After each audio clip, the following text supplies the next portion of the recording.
बताओ जौन सोच के हम शादी कैले रहनी धन दौलत के चक्कर में, धन दौलत रह के करी का जब हमरा के प्यारे नहीं मिलत तो ऐसा आनहर मरद बा के का करी, एकदम गले फंस गइल बा हमरा। ए कितना दूर चले के बा हो? ज्यादा दूर नहीं के चले के, बस एनिए चले के बा। आगे नहीं जा। हाँ आगे नहीं जा। कहाँ जाते हैं जा? चलो दी जा आइस पाइस खेले। तेरी के जैसा ही के। हाँ ए ज्यादा हर आइस पाइस ना खेल जला क्यों देख ली नो तो जान तलू मजा लूटे लगी हो सो। चलो आगा बताओ तनी कैसे खेलल जरा। हाँ ए जान तलू का के सिवान में आइस पाइस ना खेल जा बढ़िया रही, जान तलू घरे आइस पाइस खेल जी न तो कोनो दिक्कत प्रॉब्लम ना हुई। तोरा के पता ना सिवान में खेलल जला ऐसे फैलवार जगह रहला, घर में कहीं लड़ है जेब तब फूट टूट जी कपार अपार। हाँ इहो बात ठीक है कहतली, ओही में कोठिला पलंग कुर्सी टेबुल के टकराइल करी। अच्छा ठीक बा रुक है जे हम तनी उलट पलट देही। ए जे हाँ बैठ जाई। हाँ बैठ जाए तो बैठाव। बैठाऊँ के पड़ी का मुसीबत है यार। ये कैसे बैठाओ तलू हो? नीक से बैठा नहीं भगरा गेला तो का करी अब।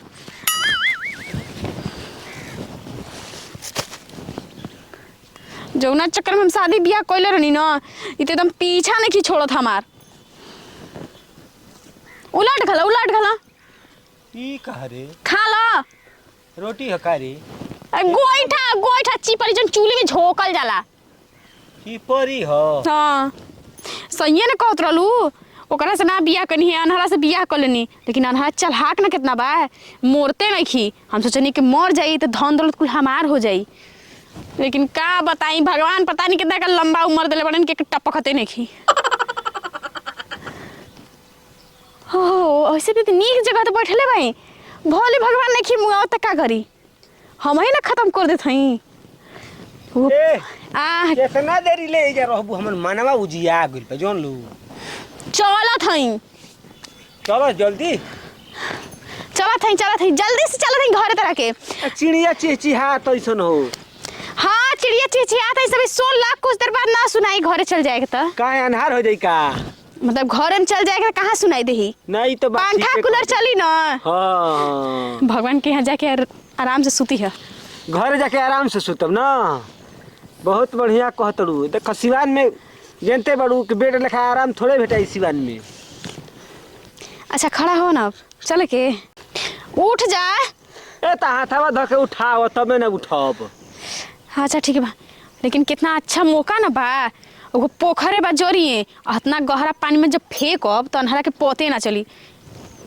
एगो सिवान बा कोई के पते ना चली कि अनहरा कैसे मर गइल। सब धन दौलत कुल हमार हो जाई, भले भगवान ना मरियन त का करी हम ही मान न देतानी। का हो का सोचतड़ू हो? अरे कुछ ना सोचतानी सोचतानी ई न कि तनी यही बेरा बहुत प्यार करली तरह से।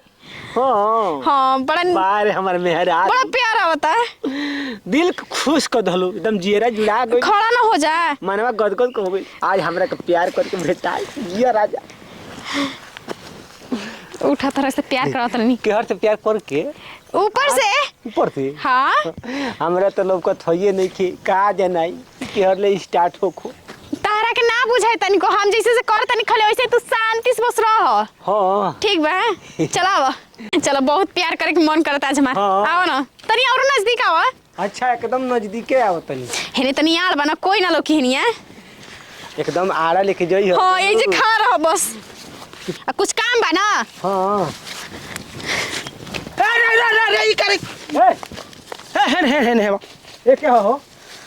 ए मर्द कहीं का हमनी को मरल मेहरारू प्यार करे वाला नहीं जा आ तू आके बीच में भार दलो। कितना दिन को तो हमार मेहरारू खुश होकर रहलियो, हमरा से प्यार करे खातिर तैयार हो रहलियो। ए सूरदास भैया का हो भैया? के हो? हम है चिरागन। का चिरागन? ए मर्द तू साफा खत्म आदमी बाड़ा, मैंने मौका पाया के काम बिगाड़ दिलो बा। ए मर्दे भैया हम तो तहर काम बना दहनी, उ तहर काम बिगाड़े वाली रहलियो। हाँ हाँ ना जी झूठ बोला दादानी। का करबे रहलियो हो? भैया तू जरा के अपन मेहरारू समझता रह ना। हाँ मेहरारू नहीं खे नागिन बिया नागिन। ए चुप रह मर्द कहीं क्या? सही कहतनी भैया ई तहरा से बियाह कइले बिया धन दौलत खातिर। हाँ हाँ आ जानता तारा संगे ई का करत रहलियो का करतो लियो देखो ये जो ये पोखरा बा अच्छा पोखरा के दतिया पर तारा के खड़ा करा के हाँ। आ पीछा वाले हेतरे लता वाला सोचल से कि मार दी वही पनियर में भुभुनिया जा आ डूब के मर जा आई हो जा छुटकारा धन दौलत लेके। ये बात बा हो चिरंगन हाँ भाई यही तो कह के हम धो लेनी हो हाथवा जाए खींच तो। देनी हो।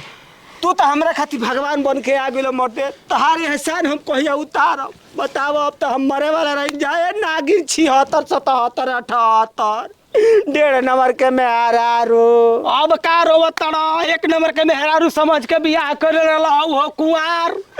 हम सोचले रही कि बियाह करती तो सेवा सत्कार करी प्यार दुलार दी हम का जनतर के गाड़ी पर लात मार के पोखरा में गिरा दी जा तोहरी माई के अब का कही भैया अगर हमारा आवे में 2 सेकंड देरी हो गई ना हाँ। तो 4 सेकंड में तार काम तमाम रहे भगवान जी के दाल भात भुजिया खाई तो बैठ के ई तो बात ठीक कहत तुम मर दे आई तार संपत्ति बेच के दूसरा के संग रफू चकर हो जाई। जाए 76 और तरह के हम ना रखब के नहीं बिया रे केना बिया भाई हां भाई हां बाबा मते ए मरते तू मुआइबा का ओ केने बिया आज ओकरा के छोड़ब ना हे आज ओकरा के तोड़ब केने बिया ओए हो ए भाग गई क्या होने भाग गई जा भाग गइलू तो कुशल हो गइल अगर भेटा गई रहतू ना जहे से पकड़ती तहे से तोड़ देती सीधा कबार देती हम भी भाग मर दे तू ओकरा के कबारत रहल कि तू अबे हमरे के कबार देल तो कोई मुड़ी सुड़ी बताबो तू ओकरा चक्कर में हमके मुआ देल तब ले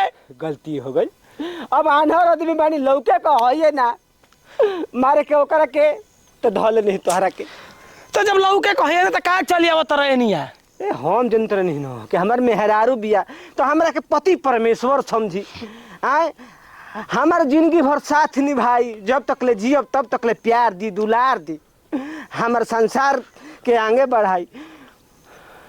भैया तू ही सोच लो कि उ तारा से पैसा पर प्यार कैले रही तब तारा ना समझ में आइल हमार करोड़ों कि आगे चल के का हुई करोड़ों रुपया के धन देख के लालच में आ गई हाँ ऐसा कुल पर ना भरोसा कइल जाला ज्यादा मल धन दौलत अपना भाई के दे दे अपना भवन के दे दे अपना भतीजन के दे दे लेकिन अब कान धरतड़ी कब लेकिन से बियाह ना करो दुआहे रह जाए। हाँ नहीं कर तू जो लह कि बूढ़ हो गई तो हमके मलाई मिल गई चाहे के चबा दल रहे थे पनिया में मलाई लेकिन एक बात बा एको दिन सुहाग दात ना मन लोग तकली ना कर ससुर का करबो जा साफ खतम बड़ तू ई कह के तारा के जरिया जो ही ना जाय देत होई जितना पैसा रखले रही मल खपा दे रही अब का हाँ जाए तो जमीन जायदाद बानो हाँ जमीन जायदाद तो बटले बा भाई वो हमारा के लिख दो हम तारा के सेवा करब तार कहीं काहे के तारा के लिख दी हो ना लिखबो हमार भाई दियात बटले बस तुम हन के ना होई क्यों ना विश्वास ना करी हो सब ज्यादा ना लिखो तो हम जाते हैं तार जान बता दे न जा ए भैया ए का मन देखो घरे पहुंचा दो इतना तो कल्याण को दो 1 कट्ठा लिखबो तो घरे पहुंचा दे ए मर्द का धन दौलत के लालच में पड़ल बड़ो चलो देखो आनर बेबर के धन दौलत लेबो ना तोरा सबे ना करी हाँ देखा डगर जाई चलो यो बात सही है कहत चलो तो चलो चलो ताके घरे छोड़ दी मर दे।